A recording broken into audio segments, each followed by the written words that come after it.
জায়গার উপর থেকে জিসিবি যাবে, সে যেতে দেবে না বলে তাকে গ্রাম ডেকে বসে তাকে বলতে গ্রামের কাজে বাধা 70,000 টাকা পাড়ায় বসা হয়েছে, সম্পত্তি পাড়ায় বসা হয়েছে। উনি কি বলছেন তো, আমার ছেলেরা, তুমি গাড়িকে বন্ধ করলে আমার ছেলেরা, আমার যে ছেলেরা তোমাকে ওখানে কি করতে জানো সেটা তো জানি। মানে মিটিং এ এরকম দিচ্ছে। দাদা কিছু অমিট করে যাচ্ছেন, সম্ভবত নদী বাঁধের কাজ হয় বলে গাড়ি যাচ্ছিল, এই তো? না, কিসের জন্য? নদী বাঁধের জন্য। কার কাজের জন্য? ওটা গ্রামের কাজের জন্য, গ্রামের সুবিধার্থের জন্য। মানে ওখানে বারবার ধসে যায়, ভেঙে যায়, লেবারের কাজ করা। নদী বাঁধের কাজ তো আগে বীজ মেরে পুরো ফিশারি মাছ। এই যে এগুলো কাঁকড়া ধরা বেড়ি জাল, এই যে কাঁকড়া ধরা বেড়ি জাল। আচ্ছা, মাছের খাবারের বস্তা একটা ছিল এখানে, এবং আমার যে খাবার টাবার আসছে, এই যে খাবারের মুড়ির কৌটো দিয়ে যে এইসব বেড়ি, এই যে পাইপ, মানে 3খানা পাইপ ছিল, 55 করে দুটো, একটা 60। এই মিন ধরা যে বিষ খাওয়া, 3টে নেট জাল ছিল।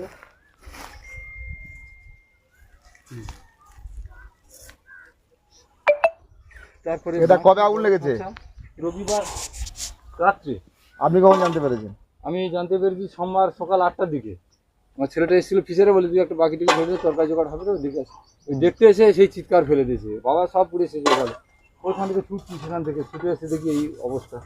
এই খাট বিছানা, এই যে খাট বিছানা, এই যে খাটগুলো নেই না, খাটগুলো পড়ে গেছে একবার। হ্যাঁ, এই ছাইগুলো বুঝতে পারবে, এই যে এই ছাইগুলো, এই যে অবস্থা। তো আপনার ধারণা কি কার আগুন দিয়েছে? আচ্ছা, একজন মানুষের সঙ্গে এখানে এই বাড়িটার সঙ্গে লাগাতার যখন তখন ঝামেলা হতো, ছাগল গরু নিয়ে, সবসময় ছাগল গরু নিয়ে, বেশিরভাগ ছাগল গরু নিয়ে। ছাগল ছাড়তে আসবে, দেখবে বাঁচতে মাছ করছে, ফুটজালটা কোন সময় বসাতে হবে, এরকম ধরনের। আর প্রায় মাঝে মধ্যে লেগেও থাকতো খেসারি করায় ধান খাওয়ানোর নিয়ে। এই পালা বাচ্চা, এই বাচ্চাগুলো। তা ওই দিন বিকেলে ওই ঝামেলা পুরো 5টার সময়, সন্ধ্যে 5টার দিকে ঝামেলা হয় ওই দিন।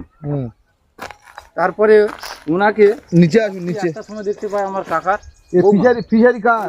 ওই বাড়ি, ওই একটা বাড়ি পরে বাড়ি। ও দাদা, ফিশারিটা আমাদের। আমার সেই যন্ত্র থাকে, সেই যন্ত্র আমি এখানে রেখেছি, 3খানা যন্ত্র। আমার নেট পেতে আমি সেই সব 3টে নাচ আছে, নেট পেতে ছেড়ে রাখি ফিশারিতে। আমার তো বল নেই, বল তোমার ভেঙে দিচ্ছি, সব ভেঙে দিয়েছি। ওই আমি মাছ ধরে নিয়ে এসে ফিশারিতে ফেলাই। জল ঢুকে পাইপ থেকে জল তুলে দিয়েছে, মাছ আমি ফিশারিতে ফেলাই। সেসব যন্ত্র আমি সবসময় বয়ে নিয়ে যাবো, আবার নিয়ে আসবো? তুমি বলো, আমি বয়ে নিয়ে যাবো, নিয়ে আসবো? আমি এখানে রাখি। আমার মেশিনও থাকে, ডেলিভারি 10 কয়েল ডেলিভারি তার, ওই যে মোটর, আমি এখানে সবসময় কি বয়ে নেওয়া যায়, আবার নিয়ে আসা যায়? জল তোলার জন্য তো আমার মেশিন নেই, যার জন্য আমি এগুলো ছুঁয়ে যাই, চাবি লাগিয়ে দিয়ে যাই। আর আমার এই কোটালপুরে থাকি, আর আমার ঘরে থাকি, সবসময় কি এসে থাকা যায়? কাজকর্ম করি আমরা তো গরুর মতন কাটি। আমরা এই দুটো পয়সার জন্য ছেলেমেয়েরা খাবে কি? আমরা কি চাকরি করি যে আমার ছেলেমেয়ে খাবে কি? মেয়েটা বেদবো কি করে? তাহলে আমার কি করে জিনিসটা আমার চলবে? আমার দেখতে হবে না? তাহলে আমার জিনিসপত্র এখন ছুঁয়ে দিতে হবে, সব নাকি মোট করে বয়ে নেওয়া যায়? তুমি বলো ভাই, আমি যাই কি? তাহলে আমি কষ্টের জিনিস তো, তাহলে আগুনটা ধরেছে, সেটা কিছু হবে না, বিচার কিছু হবে না?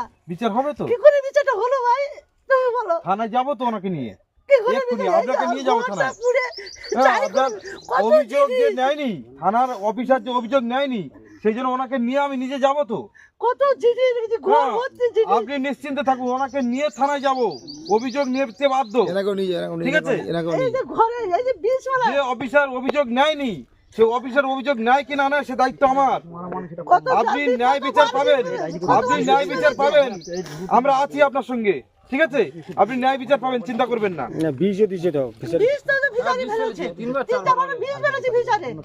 আমি মাছ ধরে সাদা মাছ মেরে দিয়েছি একবার, চিংড়ি মাছ 6-7 দিন আগে। এবার আমার হিসাব আছে 3 মাসে আমি মাছ তুলবো।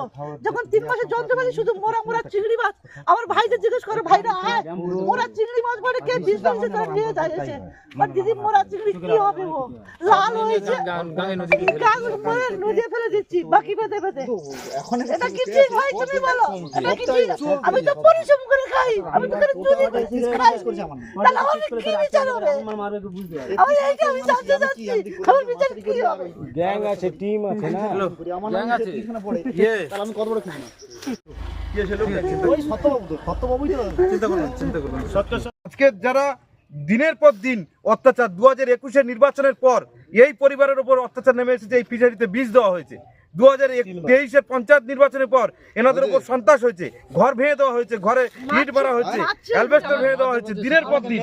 তারপরে আজকের এই 24-এর লোক আমাদের এই যে 2026-এর নির্বাচন আসছে, ঠিক তার আগেই মানুষের একটা সন্ত্রাস তৈরি করা, মানুষকে একটা ভয়ের সঞ্চার তৈরি করে দেওয়া, যাতে করে তারা নির্বাচনে লড়াই না করতে পারে, সেজন্য তার এই ঘরকে পুড়িয়ে দেওয়া হয়েছে।